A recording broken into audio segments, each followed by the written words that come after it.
രൂപയ്ക്ക് കടയിലൊക്കെ കിട്ടുന്നത്. ഇപ്പോഴത്തെ ട്രെൻഡാണ് നമ്മളുടെ ഈ മാംഗോ റോള്. ഇതുപോലത്തെ ഒരുപാട് റോൾസ് ഉണ്ട്. ചോക്ലേറ്റ്, സ്ട്രോബെറി, പിസ്ത, ബ്ലൂബെറി, വാനില, പിന്നെ മൾബറി, അതുപോലെ ഒരുപാട് ബെറീസ് വെച്ചും അല്ലാത്ത പൈനാപ്പിൾ, ജാക്ക് ഫ്രൂട്ട്, പിന്നെ ഇഷ്ടം പോലെ ഫ്ലേവറുള്ള ഒരുപാട് റോൾസ് കിട്ടുന്നുണ്ട്. അതിലൊന്നാണ് മാംഗോ. അപ്പോൾ മാംഗോ റോൾ അവൈലബിൾ ആണ്. കണ്ടപ്പോൾ എനിക്ക് ഫ്രൂട്ടിൽ ഏറ്റവും ഇഷ്ടം മാംഗോയാണ്. കണ്ടപ്പോൾ വാങ്ങിയതേ ഉള്ളൂ.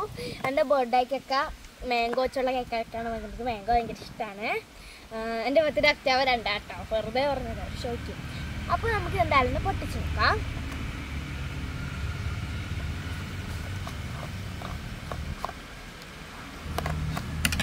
നമ്മൾ പൊട്ടിച്ചെടുത്തു. അപ്പോൾ ഇതാണ് നമ്മളുടെ മാംഗോ റോൾ. അതുകൊണ്ട് നല്ല ഷവർമൊക്കെ ഇരിക്കുന്നത്. അയ്യോ, നല്ല ടേസ്റ്റ് ഉണ്ട്. അല്ല, ഇതിൽ മറ്റില്ല വിപ്പിംഗ് ക്രീമും ഗണാഷൊക്കെ ഉണ്ട്. നല്ല ടേസ്റ്റ് ഉണ്ട്. അപ്പോൾ മറ്റേ മാംഗോ ബാറിൻ്റെ ടേസ്റ്റിനൊക്കെ ഉണ്ട്. അപ്പോൾ ഇതിൻ്റെ അകത്ത് ഒരു നല്ല സോഫ്റ്റ് കേക്കാട്ടോ. അപ്പോൾ നിങ്ങൾക്ക് വീഡിയോ ഇഷ്ടമായി ലൈക്ക് സബ്സ്ക്രൈബ് ചെയ്യണം. പുതിയൊരു വീഡിയോ ആയിട്ട് വരുന്നത് വരെ ബൈ.